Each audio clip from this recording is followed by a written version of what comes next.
All right, it is time today to open up the viewer email bag and answer some of your money questions this afternoon. As usual for this, joining us, money and business expert Derrick Kinney. Derrick, thanks for doing this with us again.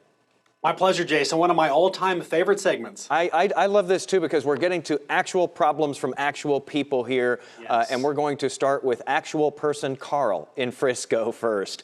He writes, I'm hearing talk of a possible recession in the next 12 months. What can I do to protect my investments? Derrick, we've heard a lot about, recession predictions, and some of those have been pulled off the table. But what do you say to somebody who's worried about that? Well, Carl, jokingly, as a business owner, I say I've heard the recession coming, but I've decided not to participate. And I think that's the attitude you want to have. But let's be conservative. Let's be real and a voice of reason. What I would suggest you do is consider spending less right now. If you're spending money, maybe take about 10% and try to spend less. That way you've got money set aside. If we do have a recession, things tend to get cheaper, and then you could buy items at a much more discounted price. But also from the investment side, if you're nervous, anxious, worried in your 401k, IRAs, those tax-deferred investments, consider taking 20, maybe 30% off. Talk with your advisor. No tax issues because it's all tax sheltered, but that could help take some of the sting off. If the market drops, you're going to lose far less money than most other people do. All right, Derrick, our next question comes from Lydia in Arlington, who is channeling a lot of different parents this afternoon. She says, my daughter is a senior in high school. We have no savings for college. I'm about to panic. What should we do? That is a tough one. Yeah, Lydia, common question. You're by far not alone. You need to have the critical conversation with your child immediately. And how it goes is this. Hey, here's what's happening.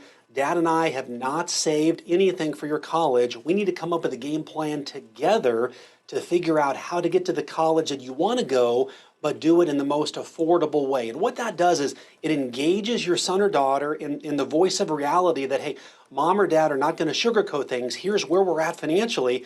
But now we want to come up with an action plan of scholarships and what can you get involved in and ways that you can get grants so that there's no shock and awe. The worst thing you can do to your kids is surprise them the moment they graduate high school with, well, we didn't do anything, good luck. It doesn't set an example, and your teens can also learn from how vulnerable you can be as mom and dad during a moment just like this.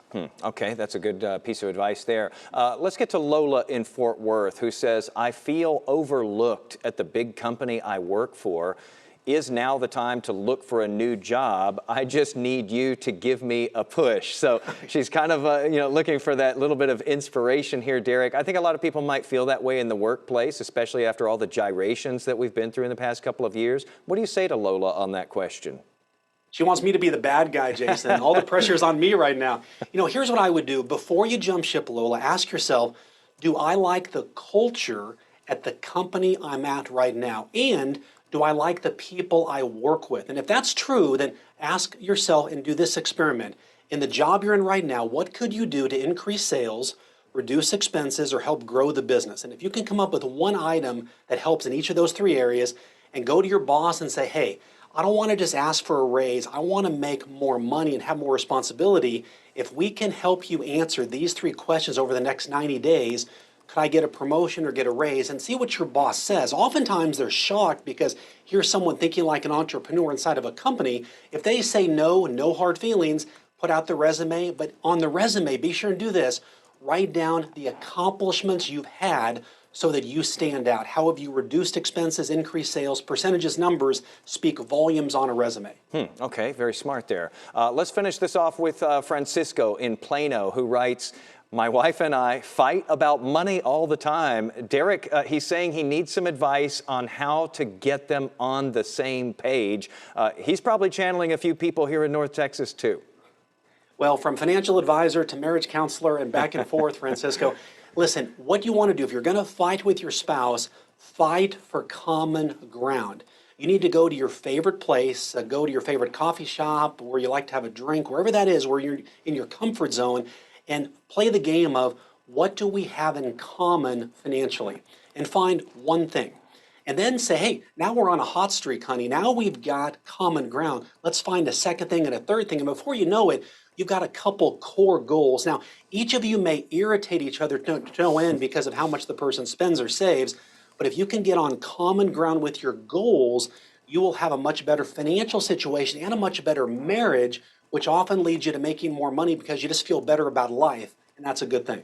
That's some good counseling there, counselor. And it is, we laugh about it, but, we've talked about this before. Money and money problems break up a lot of relationships. So hopefully you've saved a few of those this afternoon. Derrick Kinney, creator of the Good Money Framework. Thanks, as always, for being with us today and opening up that email inbox. My pleasure. Thank you, Jason.